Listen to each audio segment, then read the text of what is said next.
สำหรับคลิปนี้เราจะนำ Sound Effect มาใช้ร่วมกันกับ Transition นะครับหรือว่า Effect เปลี่ยนฉากนั่นเองครับก่อนอื่นเราจะต้องมีตัว Sound Effect ก่อน Sound Effect ก็จะเป็น Sound Effect แบบ Transition นะครับซึ่งผมมีลิงก์อยู่ใน Google Drive นะครับให้เพื่อนๆได้ดาวน์โหลดกันครับเดี๋ยวเรามาดูวิธีการดาวน์โหลดกันนะครับซึ่งการดาวน์โหลด Sound Effect นี้เราสามารถที่จะจัดการให้เป็นหมวดหมู่ได้นะครับโดยแยกเป็นโฟลเดอร์นะครับเพื่อที่เราจะได้นำมาใช้งานได้ง่ายขึ้นครับ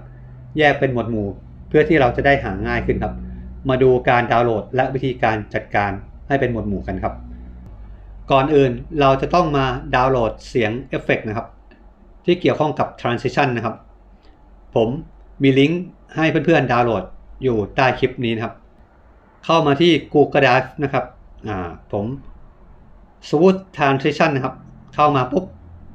ก็จะมีเสียงนี้ครับเราก็ลองกดฟังดูได้นะครับก็จะประมาณนี้ครับเราก็เลือกเอานะครับอย่างนี้นะครับอันนี้เป็นเสียงเอฟเฟกต์ Transition นะครับเราดาวน์โหลดแล้วก็จิ้มไปที่จุด3จุดตรงนี้นะครับจิ้มไปที่จุด3จุดแล้วเราก็เลือกดาวน์โหลดนี่นะครับดาวน์โหลดแล้วกดดาวน์โหลดเครื่องก็จะทำการดาวน์โหลดนะครับเดี๋ยวเรามาดาวน์โหลดอีก2ตัวนะก็จิ้มไปที่จุด3จุดตรงนี้นะครับปึ้ง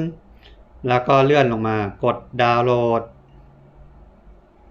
นี่นะครับแล้วก็อีกตัวหนึ่งครับตัวที่3ตรงนี้ปึ้งแล้วก็เลื่อนลงมากดดาวน์โหลดนี่นะครับเป็นว่าสรุปว่าเราดาวน์โหลดมา3ไฟล์นะครับ3เสียงเป็นตัวอย่างครับเมื่อเราดาวน์โหลดเสร็จแล้วครับเราก็ออกนะครับเพื่อไปจัดการเสียงของเราครับให้แยกเป็นหมวดหมู่เราก็เข้าไปที่ตัวนี้นะครับในเครื่องก็น่าจะมีทุกคนครับตัวไฟล์ตรงนี้นะครับนี่จิ้มไปเลยครับแล้วก็เข้าไปที่โทรศัพท์เข้าไปที่ดาวน์โหลดนะครับโฟลเดอร์ดาวน์โหลดนี่ของผมอยู่ข้างล่างนี่นะครับโฟลเดอร์ดาวน์โหลดปุ๊บข้อมูลต่างๆที่ดาวน์โหลดก็จะมาอยู่ในลิงก์นี้นะครับ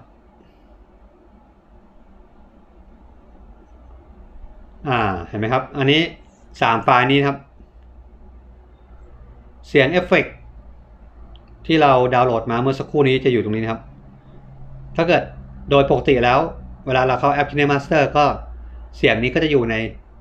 โฟลเดอร์ดาวน์โหลดครับเมื่อเราดาวน์โหลด Sound Effect หลายๆตัวมากขึ้นครับก็จะมีหลากหลาย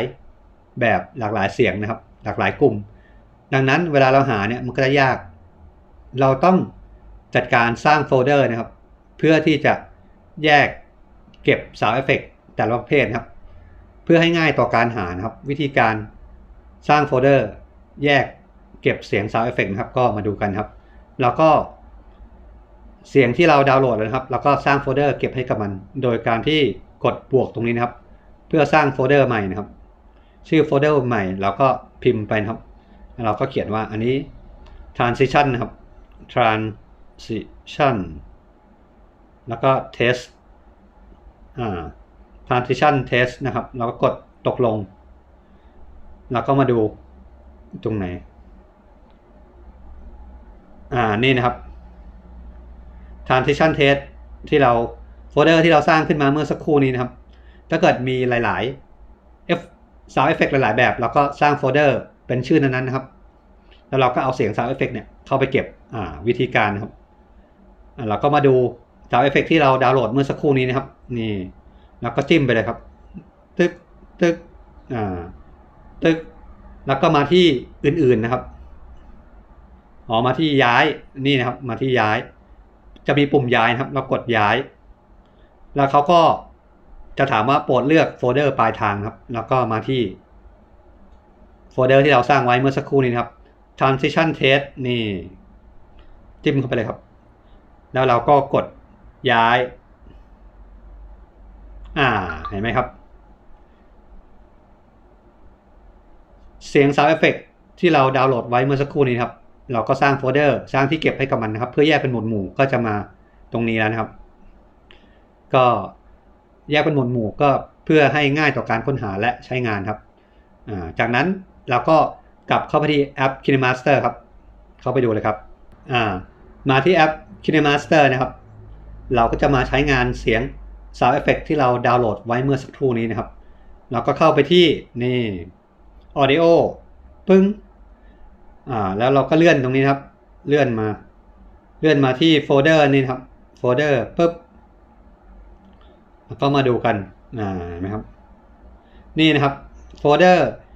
transition test เมื่อกี้ครับเมื่อสักครู่นี้ที่เราสร้างไว้นะครับก็จะมาอยู่ตรงนี้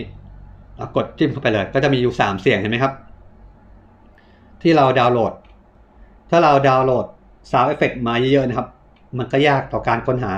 การที่เราจัดเก็บเป็นโฟลเดอร์นะครับแต่ละหมวดหมู่แต่ละประเภทก็จะทำให้เราง่ายต่อการค้นหานะครับแต่ก่อนที่เราจะนำมาใช้งานครับเราก็เข้าไปที่อันนี้ก่อนมาใส่ transition ให้กับตัวอย่างของเราก่อนนะครับอันนี้เป็นภาพเป็นวิดีโอตัวอย่างครับที่เราจะทำการใส่ transition นะครับปึ๊บ transition ก็คือ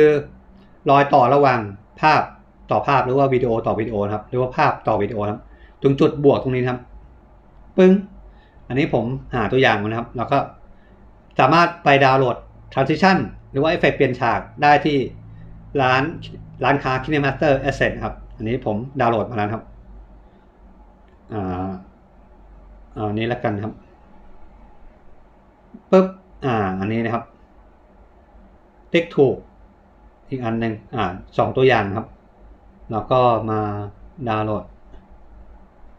เป็นอันนี้แล้วกันครับลองเล่นดูนะครับก็จะเป็นธรรมดานะครับคือเรียบๆคือเปลี่ยนฉากปุ๊บแบบนี้ครับคราวนี้เราจะมาใส่เสียงเอฟเฟกต์ควบคู่กับเอฟเฟกต์เปลี่ยนฉากนะครับก็เราก็เข้ามาตรงนี้นะครับตรงจุดที่จะเปลี่ยนนะครับนี่ก่อนที่จะเปลี่ยนปุ๊บเราเข้าไปที่ Audio เข้าไปที่โฟลเดอร์แล้วเข้าไปที่โฟลเดอร์ที่เราดาวน์โหลดเสียงเอฟเฟกต์ไว้นะครับ transition test นี่นะครับปุ๊บเราเอาตัวนี้กันครับกดบวกครับใช้เพื่อใช้งานลองดูนะครับแล้วก็เล่นดู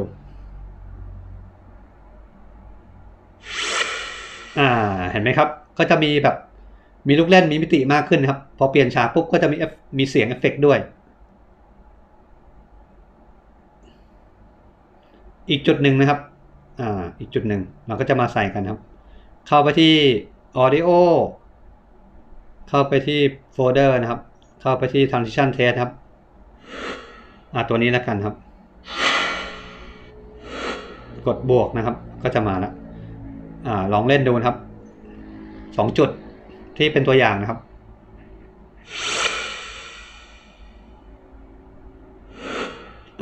เห็นไหมครับและนี่คือการใช้เสียง Sound Effect